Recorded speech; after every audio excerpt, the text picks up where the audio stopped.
আবারও চলে আসলাম নতুন আরেকটি গান নিয়ে।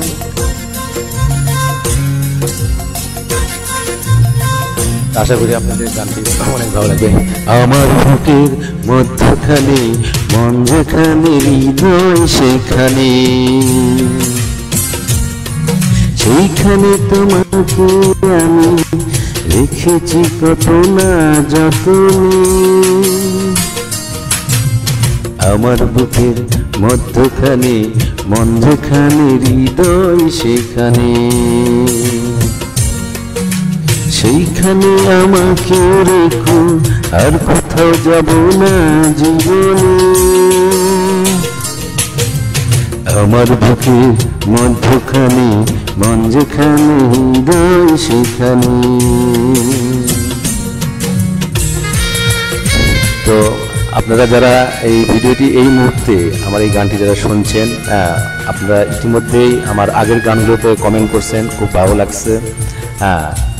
আমি অবশ্যই আমার এই পর্বটা শেষ করে আমি আপনাদের কমেন্টের উত্তরগুলো দিব ইনশাল্লাহ। আর আসলে ভাই ইউটিউব এবং ফেসবুক একটা নিজের। তোমায় নিয়ে নাও ভাসিয়ে যাব তেপান্তর, তোমায় নিয়ে নাও ভাসিয়ে যাব তেপান্তর। ভালোবাসার ঘর বানিয়ে হব দেশান্তর। তোমায় কত ভালোবাসি বোঝাবো বোঝাবো কেমনি। আমার বুকের মধ্যখানে মন যেখানে হৃদয় সেখানে, সেইখানে তোমাকে আমি রেখেছি কত না যতনে। আমার বুকের মধ্যখানে মন যেখানে হৃদয় সেখানে। এইগুলো গান চির অমর গান। 1980-90 দশকে এই গানগুলো ছিল আমাদের প্রিয় গান। যদিও বর্তমান সময়ে এখন এইগুলো গান, বর্তমান জেনারেশন হয়তো বা এই গানগুলো মর্মতা বুঝবে না, কিন্তু এই গানগুলো আজও আজকে প্রায় 40 বছর পরে এসেও গানগুলো কিন্তু মনে কাটায়।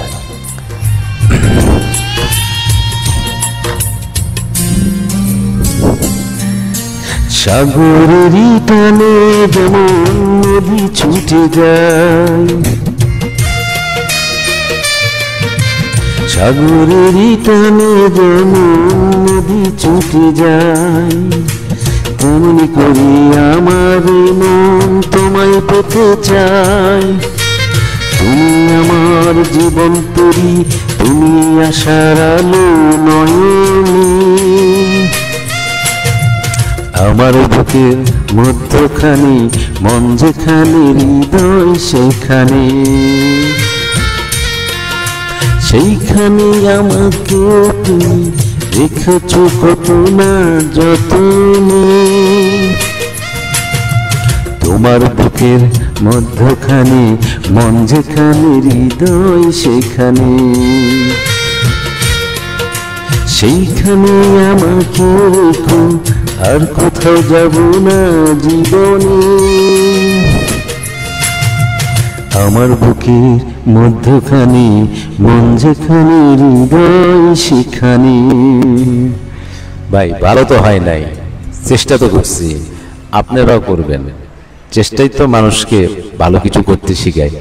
তো গান আমার নেশাও না, গান আমার পেশাও না। ওই যে বললাম, প্ল্যাটফর্ম একটা পাইছি নিজের স্বাধীন মতো নিজের মনের মানে শখগুলো পূরণ করার। কারণ আমরা তো আসলে কণ্ঠশিল্পী হওয়ার জন্য আসি নাই, আর আল্লাহ হয়তো আমাকে কণ্ঠশিল্পী হিসেবে কবুল করেও নাই। আর যদি কবুল করতো তাহলে তো অনেক আগে থেকে হতে পারতাম, কিন্তু ইচ্ছা তো থাকতেই পারে। তো যেমনে আছি, যে পরিবেশে আছি, যেটা কর্ম করে খাইতেছি, আলহামদুলিল্লাহ আমি মনে করি অনেক ভালো আছি। তো গান আমি বলবো না, আমি একটা কথাই বলবো যে গান কারো নেশা না হোক, গান কারো পেশা না হোক, শখের বশে করছেন করেন, কারণ ইসলামিক দৃষ্টিকোণ থেকে গেলে আসলে এটা হারাম, এটা অস্বীকার করার কিছু নাই। তো আমি তর্কে বিতর্কে যাব না, আল্লাহ মাবুদ ভালো জানে।